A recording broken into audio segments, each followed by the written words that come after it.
right, hey guys, what's going on? My name is Chris Hawkins, and this is your best life defined. Hey, 40 years. 40 years today. That's when I married my wife. And she's still in there. She's still hanging in there. I don't know. I don't know how this past week's been a kind of a test, a light test, because I don't think anything is that severe. But yeah, it's been kind of rocky. I got into the shame spiral with something that I seen or something I heard, and it's been taking me a while to dig back out of it. It worked pretty good this time though, because I just, instead of me engaging, I just kind of withdrew long enough to spit all that poison out. I'm back 40 years. How do you stay married for 40 years? How do you do that, right? I think back, I think, damn, we almost didn't. We almost didn't. I mean, in the early days, it was just by the finest of string. We were just hanging on by one finger out there, just trying to keep from doing something that actually destroyed what we had left. Right? Two kids, two kids. I think maybe that helped, though. 40 years. 40 years of trying to figure it out, don't know what to do, trying to learn stuff. When we got married, I think the night of our wedding, the one vow we made to each other when we got married, we were sitting on that old broken down hide-a-bed couch my mom and dad had given us, and we're eating Sonic burgers, and we're just sitting there. And I remember having that conversation with Sandy. She says, we're not going to be a statistic. Because there were a lot of adults, a lot of people in our lives that said, you guys aren't going to make it. That ain't going to work. We're like, well, we'll show you. I remember sitting on that old broken down couch and talking, and we were just sitting there, and Sandy said, you know what, we can't be a statistic. And wow, we almost were a lot of times. You think I talk about my past and about, how angry I used to be, and those of you who know me understand what I'm talking about, right? But imagine that plus being young, being even more vibrant and full of energy, and everything went to extremes, right? I was just a fireball. Here's my poor wife. She's just coming along. And just so you know, I'm just going to put it out there, just so you know, I wasn't a great husband. I'm trying to be now, and even now it's difficult, but wasn't a great husband. I was very driven and very opinionated and very controlling.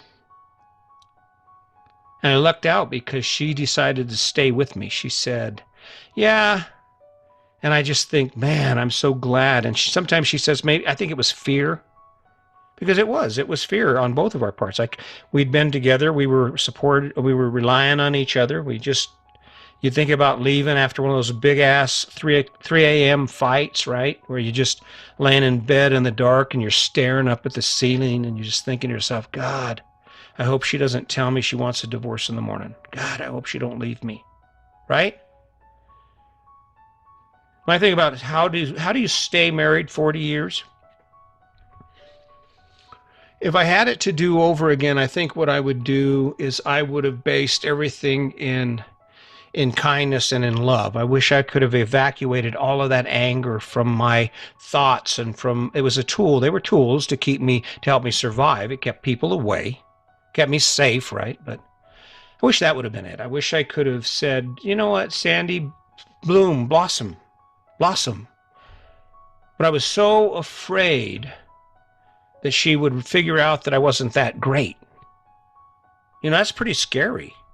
You think, well, guys don't feel that way. Yeah, no, you do. I did. I remember that. I remember, oh God, if she gets out there, she's going to realize I suck. I guess that's in part why, even though sometimes it doesn't work out that way, I try to be Mr. Irresistible. I try to be kind and considerate and to have fun and to be inspiring to my wife. That's a problem with being married so long, knowing each other so well. See, there's a lot of bruises that come from being married that long. No, it's not always bliss. It's not always bliss. You're always working towards trying to find another way to communicate, another way to take it to the next level, because no matter where you are, no matter where we are anyway, we just keep grinding it out, and there are things that have to be repaired. If I could change anything, I wish I could change the fact that I don't want to fall off the cliff anymore. But that's kind of I think that's the cycle of lofty goals. It's easy. You don't have to fall off a cliff if you're not doing anything that's near a cliff. You have to be walking. You have to worry about falling off a cliff if you're nowhere near the edge, right? And I run on the edge. I'm not doing what everyone else is doing, and that's hard because with the risk you fall. And even if you don't fall, the perception, I mean, my God, right? And there Sandy is. She's supportive. Does she get irritated? Hell yeah. This is irritating. Can you imagine the intrusion on her life because I have this idea? It's not like we're making millions of dollars on this. This is a freebie, guys. This is me on my anniversary saying, "Hey, what's up? Still here. I hope you're doing well." If you want the secret, do you want the secret to having a lasting relationship? I think if there was one thing I could tell you that would do that, it is love your partner more than yourself. And it's easy to forget because you got to remember that it's taken years for you to become the person you are with the person you love, right? It takes years of that. It's not going to just disappear. You're not going to just see those same situations or those same stimulus and have them automatically go, "Oh, dude, that doesn't bother me anymore." I do it every once in a while. But if you love your partner more than yourself, then the question you have to ask yourself is, am I willing to step into their lane? Am I willing to step into their lane with this issue that if I just took a minute to think about it is my issue? Not do anything for Sandy. I think the biggest thing that sucks about this whole relationship thing and being married and together as long as we have, and not even just being together as long as we have, but being together and having the relationship we have. Is it perfect? No. I am an ass. As Everybody Love Raymond says, I am ass. And it's hard. Strong-willed, hard-headed, driven, not so much opinionated anymore because I found out my opinion don't matter. In fact, I've been trying to talk less. If you want to be married 40 years, 50 years, 60 years, start by doing more for your partner than they do for you. But the ticket isn't doing that. The ticket is doing more for your partner than they do for you and not expecting them to do for you.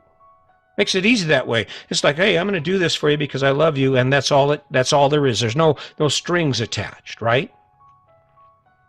Now, does that mean you have to put up with anything and everything? No, you don't have to put up with anything and everything because with that giving, I mean, if it's not coming back to you in some form, I don't know, 40 years. Oh, I gave Sandy, so here I am. There's a little story about us. Here I am. I'm like 19, 20 years old, and I have an opportunity to buy this old-ass house. Sandy doesn't want to buy it. She's over there. She's saying, "Screw that. I'll divorce you," she said. And of course, I'm like, "Well, do whatever you have to do." And of course, she was scared. She's 16 with a baby, or 17 with a baby, with a 6-month-old baby or a year-old baby, and we're just grinding it out. So she hung it out. Old house. It rained the first time. It had 11 layers of rolled roofing. Had rain, water pouring in everywhere. We didn't have enough containers to actually catch all the water, so we finally just hunkered down in one spot in the house that wasn't leaking water and waited for the rain to stop. And I'm like, oh, crap. And what was I doing? I was putting a new rolled roof on the house, tearing 11 layers of rolled roofing off. And Sandy's stuck with me. Yeah, she stuck with me. One time, so we bought this old house, and we were on a budget. Granted, the house was only $17,000, but here we are. We're on this budget, right? So winter's coming. Well, my dad and I get to talking, and the house has a chimney. So we decide to go ahead and just put a wood burner, not a wood burner, but a coal burner. And I do some moss rock and up the back of it, and I make a nice little spot for it, and it works out pretty good, right? And then I think the first or second night we got it going, it was cold, so I put some coal in it. But what I didn't know was just how hot coal gets. I didn't know you just put a piece in it. So I put a few pieces of coal in the wood burner. I was up all night spraying water on the stovepipe. It was glowing red hot and it was running out that chimney, and that chimney was hot as hell. And I'm thinking to myself, oh my God, I'm going to burn this house down. That's 40 years. 10 years ago, we took a cruise the Western Caribbean, and man, we had the time of our life. It was the best time ever. We ran stairs and we drank too much and we ate too much, and we have videos, and it was just an amazing adventure. It was crazy, right? I look at those times, I think, yeah, there were some good times. I wonder how, I'm thinking maybe 60 years, 70 years. I said I got about 16 years left, I figure. About 75 is when I'm going to stop giving a damn about a lot of things, right? I think the most difficult part of this whole journey with my wife is that she's convinced me to love her. She actually fooled me. She tricked me. She took my heart. And now there's nothing I can do.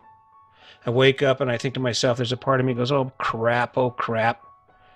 Because someday we're going to have to say goodbye. Someday we're going to have to it's going to be over. And I'm like, and there's a sense of urgency in me. Sometimes when people don't understand what I'm doing, it's like, I'm like, hurry, you're running out of time. You're not having enough fun. You're not learning enough. You're not doing enough. You're not seeing enough, right? What's cool is I get to do that with someone that I love. I get to do that with my best friend, with the person that I rely on, the person that puts up with my bullshit and my moods.